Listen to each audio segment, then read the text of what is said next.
प्रिय मित्रों नमस्कार, जय श्री राम। पुनः आपसे मिलने के लिए बहुत मन लालायित है। आपसे आज निवेदन करते हैं कि हमारे पंचांगों में फ़र्क पड़ा हुआ है। ये मेरी कमी नहीं है, ये द्विगणित ज्योतिष वालों की कमी नहीं, ये इनकी फोटोकॉपी बना रखी है, उसी को ये बेचते हैं। इनका ऐसा ही मानना है, लेकिन पंचांग गिनने वाला कोई है नहीं। द्विगणित ज्योतिष के अनुसार आज देखिए 10वीं भेद एकादशी ये प्रायतः आती ही है।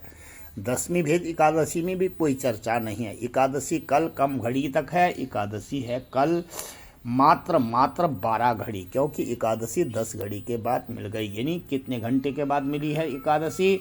एकादशी मिल गई है 30 घंटे के बाद, यानी शाम को एकादशी मिल जाएगी। 30 घंटे का मतलब होता है घंटा और मिनट नहीं। 10 घंटे के बाद एकादशी मिल चुकी है। 10 घंटा दिन जहाँ पर भी होगा बहनों, वहाँ पर एकादशी मिल चुकी है। तो ये सब समझना ज़रूरी है, इसके लिए हम आपको कुछ और कह नहीं सकते हैं। 10वीं भेद एकादशी का ज़्यादा फल नहीं मिलता है, ये समझना ज़रूरी है। अब आते हैं, हमारी धनतेरस है 18 तारीख को। धनतेरस क्या बता रहा है? 18 तारीख को धनतेरस। प्रदोष व्रत भी है, धनवंतरी चंद्रमा भी है, धनतेरस भी है, दीपदान भी है। जिनकी ग्रह राशि में बहुत ज़्यादा ग्रह लगे हैं वो हमारी बातों को मानेंगे तो ज़रूरी है, नहीं मानेंगे तो कुछ जवाब ज़रूरी भी नहीं है। लेकिन जो मानता है वो हमें फ़ोन करते हैं, जो नहीं मानता वो ऐसे ही चलते रहते हैं। फिर जब धक्के लगते हैं फिर समझ जाते हैं। चलिए, आपको धनतेरस के दिन 108 दिवे दान करने, जिन पे शनि की बहुत बड़ी गहरी दशा चल रही है।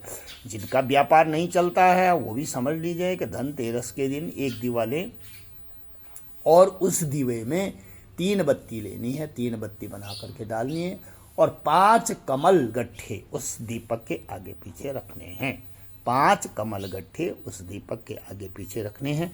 जितनी घर में निगेटिव ऊर्जा है वह सब समाप्त हो जाएगी। उसके साथ धनतेरस के बाद इन्होंने क्या कर दिया है, धनतेरस के बाद जो आपका आएगा 19 तारीख, वहाँ कुछ नहीं है। लेकिन धनतेरस कितनी घड़ी तक है? धनतेरस है 18 घड़ी तक, यानी 13 घंटा और 54 मिनट तक।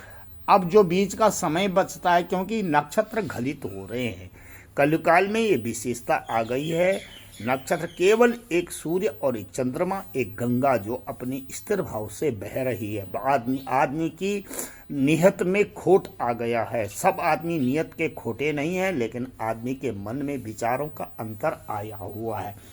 अब यहाँ देखिए आप, अमावस्या जो है इसने 23 घड़ी के बाद ही रख दी है। अब 23 घड़ी के बाद रख दिए तो ये तेरी जाएगी अमावस्या जो है, वैसे तो ये जाएगी यहाँ, लेकिन ये जाएगी 23 घड़ी के बाद। तो इसमें पूर्ण तो आता ही है, लेकिन लोगों का मानना और इस पंचांग का मानना है कि दीपावली जाएगी वहाँ कहाँ 21 तारीख को। ये इसने बड़ी गलती कर रखी है और अन्य पंचांगों ने भी करी होगी, क्योंकि ज्योतिष में फर्क पड़ चुका है। गणना में, फलितों में फर्क नहीं है, लेकिन गणना में फर्क है। तो हमारा शंकराचार्य जी से जो ज्योतिष पीठाधीश्वर अभिमुक्तेश्वरानंद जी हैं, वो पंचांगकर्ताओं को बताएं कि शोध करने में आप अपना फैसला पूरी तरीके से लीजिए। ये हम तो ज्योतिषी, हम तो पढ़ेंगे, लेकिन अगर हम पंचांगकर्ता होते तो अपने हिसाब से ही बनाते पंचांग को। लेकिन छोड़िए उन बातों को।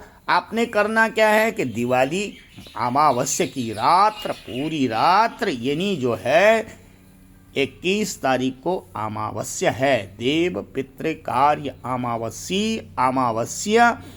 और दिवाली पूजन इन्होंने कुबेर पूजन लिखा है। वो कब लिखा है? दिवाली पूजन 20 तारीख को भी लिखा है। नरक चतुर्दशी दिवाली पूजन 20 तारीख को लिखा है इन्होंने कि दिवाली रात को यहीं रहेगी, लेकिन अमावस्या दूसरे दिन तक रहेगी। प्रिय मित्रों, अब हम रहे ज्योतिषी, हमारा जो काम है वो आपको बता दिया। करना जो है आपको वही करना है, क्योंकि दीपावली यानी आपकी दीपावली 20 तारीख को ही लग रही है। छोटी दीपावली 19 को होनी चाहिए और बड़ी दीपावली 20 रात को होनी चाहिए। लेकिन 20 तारीख रात्रि को दिन में आपके 15 घंटे के बाद दीपावली आ रही है। अमावस्या की रात वहाँ होगी।